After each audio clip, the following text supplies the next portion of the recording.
एक beginner trader profit देखकर excited हो जाता है, वहीं पर प्रोफेशनल ट्रेडर अपना रिस्क देखकर केयरफुल हो जाता है।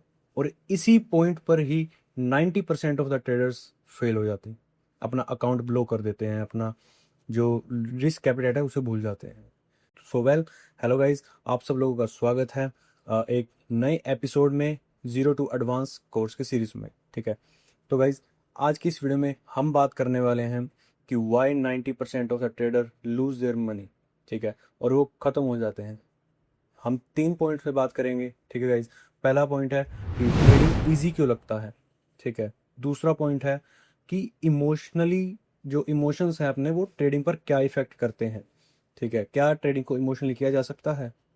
और थर्ड पॉइंट जो है वो सबसे मेन पॉइंट होने वाला है। ठीक है, वो आपको ये बताएगा कि प्रोफेशनल ट्रेडर और एक बिगिनर ट्रेडर में, जो बिगिनर ट्रेडर नुकसान कर रहा है, प्रोफेशनल ट्रेडर पैसा बना रहा है, इन दोनों में क्या फ़र्क है।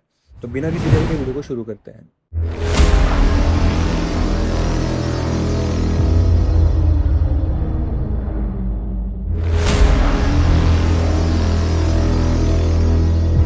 सो वेल, पहला पॉइंट है कि ट्रेडिंग इजी क्यों लगता है। ठीक है, उसके पीछे का एक मेन रीज़न आपको बता रहा हूँ। ट्रेडिंग इजी इसलिए लगता है क्योंकि बहुत सारे लोग जो हैं वो इन्फ्लुएंस हो जाते हैं। इन्फ्लुएंस का मतलब वो सोशल मीडिया पर देखते हैं कि एक बड़ा क्रिएटर है, ठीक है, जो यूट्यूब पे इन्फ्लुएंस कर रहा है लोगों को, वो अपने बड़े बड़े प्रॉफिट्स दिखा रहा है। ठीक है, एक जो नया ट्रेडर है वो मार्केट जब एक डायरेक्शन में मूव करता है तो उसमें कुछ वो पैसा बना लेता है, तो वो उसको एक स्किल समझ लेता है। ठीक है, इसलिए ट्रेडिंग बहुत ज़्यादा इजी लगता है। एक वो ट्रेडर को यूट्यूब पर देख रहा है जो 1:2 का टारगेट बहुत ही इजीली अचीव कर रहा है, लगातार उसने 4 ट्रेड में अपना टारगेट हिट कर दिया। लेकिन उस बिगिनर को जो उसको देख रहा है उसे ये नहीं पता होता कि वो जो 1:2 का टारगेट जो उसने 4 लगातार हिट किए हैं, उसके पीछे उसके कितनी मेहनत थी, कितनी रिसर्च थी। ठीक है, अब चलते हैं सेकंड पॉइंट पे। ट्रेडिंग के अंदर, ठीक है, इस ट्रेडिंग के अंदर इमोशंस किस तरह से एक ट्रेडर को बर्बाद भी कर सकते हैं और एक ट्रेडर को पूरा आसमान पर उड़ा भी सकते हैं। दो चीज़ें हैं, इमोशन या तो बर्बाद करेगा या उड़ाएगा। अभी पहली चीज़ है तो गाइस, जो पहली चीज़ है जिस तरीके से इमोशंस बर्बाद करते हैं ट्रेडर को, उसका मैं रीज़न आपको बताने वाला हूँ कि पहला इमोशंस आता है अपने पास। फियर एक ऐसी चीज़ है जो एक ट्रेडर को ट्रेड लेने ही नहीं देती, एक ट्रेडर को ट्रेड होल्ड ही नहीं करने देती, और जो कि बहुत ज़्यादा ही इम्पैक्ट डालता है एक ट्रेडर की साइकोलॉजी पे, एक ट्रेडर के जो वो प्रॉफिट आने वाला है उसके पास उस पे। ठीक है, एक ये जो फियर है और ये ग्रीड है बहुत ज़्यादा ही काम करती है। ठीक है, इसको इमोशंस में ये सब चीज़ आते हैं, फियर, ग्रीड और बाकी जो चीज़ आपकी साइकोलॉजी है, सब कुछ आती है। ठीक है, जो ग्रीड है वो होता है लालच, कि आपने एक डिसाइड किया कि मैं रिस्क लूंगा 10 रुपए का, लेकिन आपको लग रहा है कि ये मेरा स्टॉप लॉस हिट करके वापस घूम जाएगा, लेकिन आप फिर क्या करते हो, स्टॉप लॉस को बड़ा कर देते हो, 10 से 15 कर देते हो, लेकिन वो ऊपर नहीं घूमता, फिर वो 15 के पास आपको लगता है कि घूमना तो है ही, चलो और नीचे शिफ्ट कर देता हूँ इसको, वो 15 से 20 पे जाएगा। ठीक है, तो इस तरह कर करके आपके एक बड़ा लॉस हो जाता है जिसको आप जिंदगी भर रिकवर नहीं कर पाओगे। ठीक है, फियर और ग्रीड एक मेन फैक्टर है जो इमोशंस में आकर एक ट्रेडर को बर्बाद कर देता है।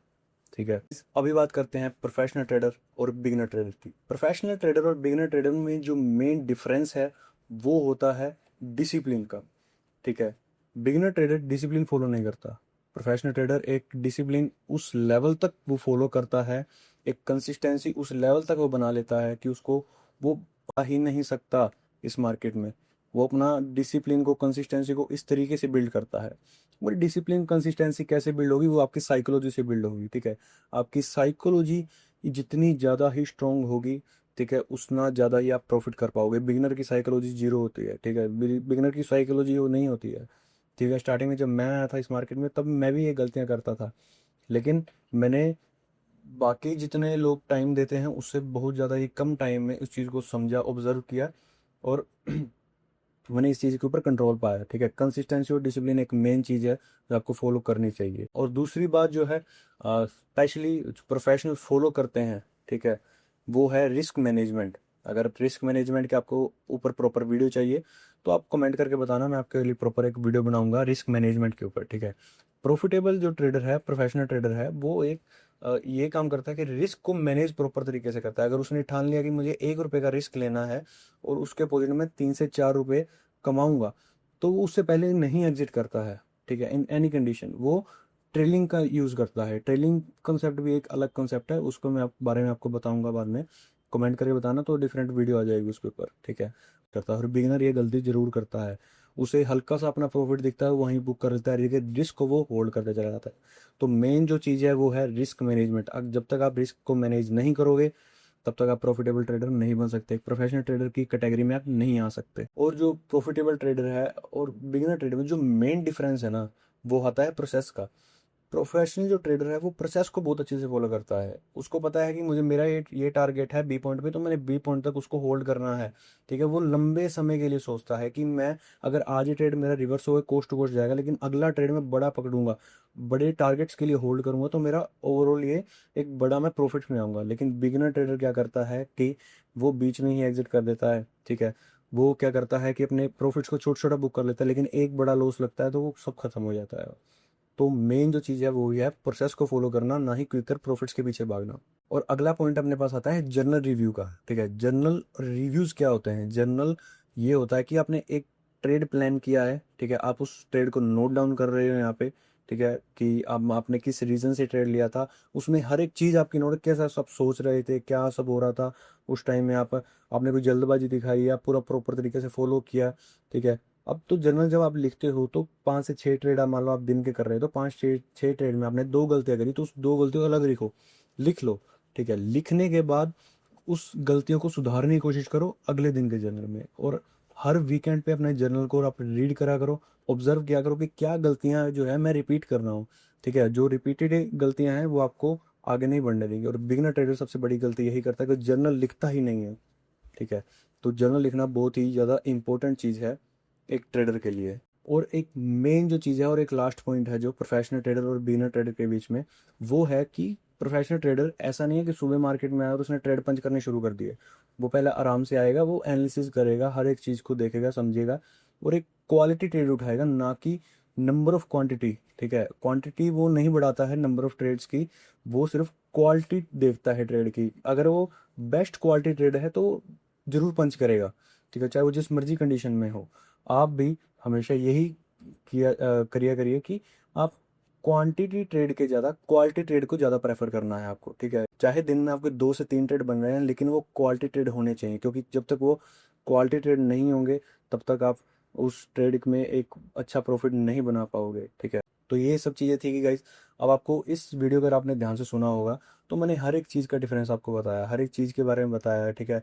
अपने ट्रेडिंग क्यों इजी क्यों लगती है, पहला पॉइंट ये बताया। दूसरी चीज़ ये बताया कि इमोशंस कैसे बर्बाद करते हैं एक ट्रेडर को। तीसरा पॉइंट ये बताया कि profitable professional trader versus beginner trader में डिफरेंस क्या है। अब ये 3 पॉइंट्स में अगर आपने ध्यान से सुना होगा तो आपको पता चल जाएगा, ठीक है। अगर आपके दिमाग के ऊपर आपका पूरा कंट्रोल है ना गाइज, तो ही आप एक ट्रेडर बन सकते हो इस जगह पर आके, ठीक है, वरना आप ट्रेडर नहीं बन सकते हो, ठीक है। तो इस वीडियो के जरिए आपको जरूर ये पता चल चुका होगा कि अब आप ट्रेडर करने लायक हो या नहीं हो, ठीक है। अगर आप ट्रेडर करने के लायक हो तो कॉन्ग्रेचुलेशंस। अब और मेहनत करनी है, अपने साइकोलॉजी को स्ट्रॉन्ग बनाना है, ठीक है। ये गेम चार्ट्स का नहीं है, ये गेम जो है साइकोलॉजी का है, ठीक है। जितनी ज़्यादा साइकोलॉजी आपकी वेल प्रिपेयर्ड होगी, वेल पूरी अच्छी तरह से प्रिपेयर्ड होगी और अच्छी होगी, ठीक है, जितनी डिसिप्लिन्ड होगी वो, तो उतनी जल्दी आप प्रॉफिटेबल बन पाओगे इस मार्केट में। आपने भी मुझे सब्सक्राइब नहीं किया तो चैनल को सब्सक्राइब कर लीजिए, वीडियो को लाइक कर दीजिए, दोस्तों को शेयर जरूर कर दीजिएगा, और कमेंट में ज़रूर बताइएगा कि आपको ये वीडियो कैसा लग रहा है। कुछ डाउट तो नहीं है? अगर डाउट होगा तो मैं नेक्स्ट वीडियो में उसको कवर कर दूंगा, ठीक है। तो मिलते हैं नेक्स्ट वीडियो में।